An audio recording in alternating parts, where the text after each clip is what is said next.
2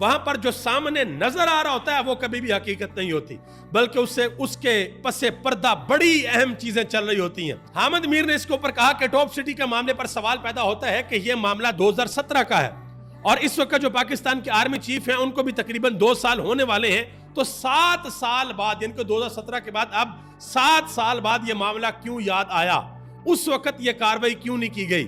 یا اب یعنی کہ جو ماضی قریب تھا جب نئے آرمی چیف آئے تھے تو تب یہ کاروائی کیوں نہیں ہوئی؟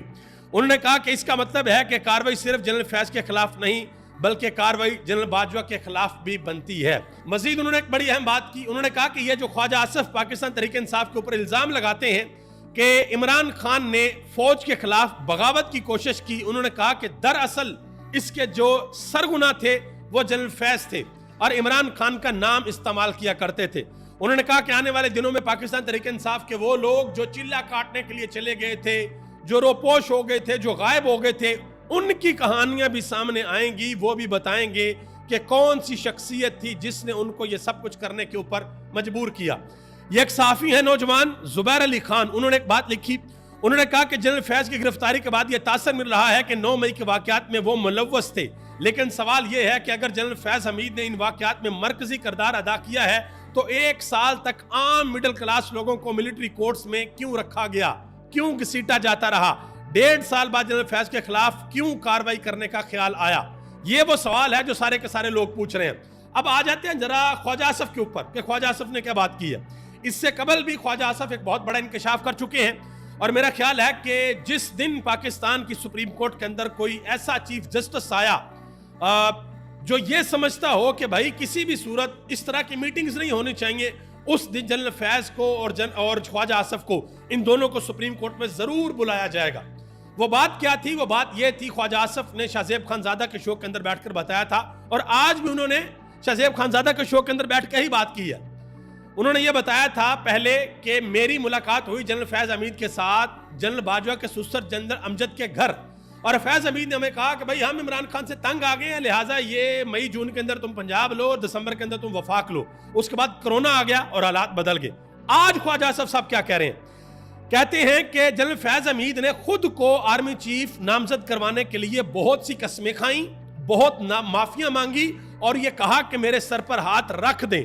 جنرل باجوہ نے بھی اصرار کیا کہ جنرل فیض حمید کو آرمی چیف لگواؤ، لیکن آخری وقت میں جنرل فیض حمید کو ہم نے چھوڑ دیا اور یہ کہا جاتا رہا ہمیں کہ جنرل عاصم منیر کو آپ آرمی چیف نہ لگائیں، کسی اور کو لگائیں۔ یہ خواجہ آصف صاحب جو پاکستان کے وزیر دفاع ہیں، وہ پاکستان کے نیشنل ٹیلی ویژن کے اوپر بیٹھ کر یہ بات کر رہے ہیں۔ ماجد نظامی نے ایک بڑی اہم بات کی، انہوں نے کہا کہ جنرل فیض کی گرفتاری دراصل فوج کی اندرونی لڑائی کا شاخسانہ ہے۔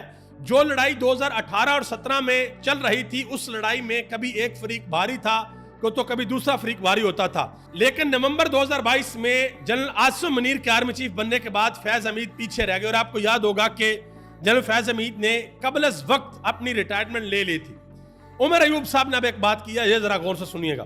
انہوں نے کہا کہ ان سب کو میرا مشورہ ہے، یہ جتنے بھی لوگ ہیں جنہوں نے پاکستان کو لوٹا ہوا ہے، جنہوں نے پاکستان کی جڑیں کھوکھلی کی ہوئی ہیں، انہوں نے کہا کہ ان سب کو میرا مشورہ ہے کہ اپنے ہیلی کاپٹر میں فیول بھر لیں اور اس میں ایک الگ ٹینک بھی لگا لیں، بھاگنے میں آپ لوگوں کے کام آئے گا۔ یہ عمر ایوب خان صاحب کہہ رہے ہیں جو کہ پاکستان کے نیشنل اسمبلی میں اپوزیشن لیڈر ہے۔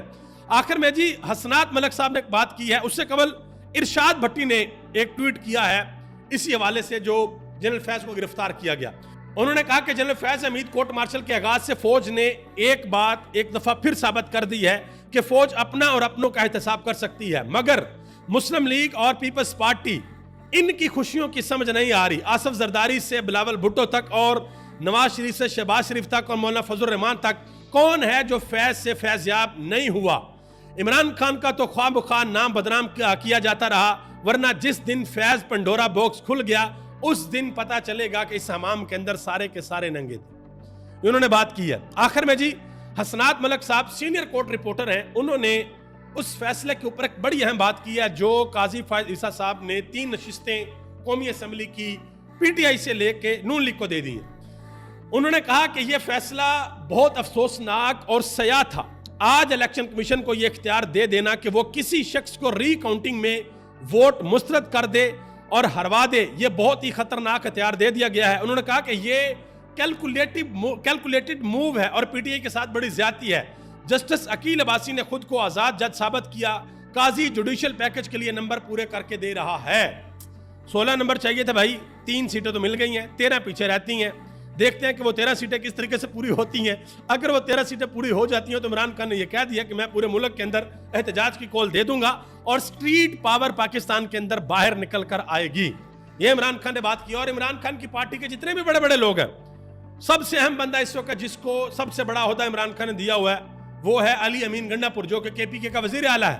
وہ یہ کہتا کہ ہمارے ہاتھ عمران خان نے باندھے ہوئے ہیں، ورنہ جس دن عمران خان ہمیں کہے گا اس دن ہم پھر ایسے نکلیں گے کہ عمران خان کو ڈیالہ جیل سے لے کر کے پی کے روانہ ہوں گے.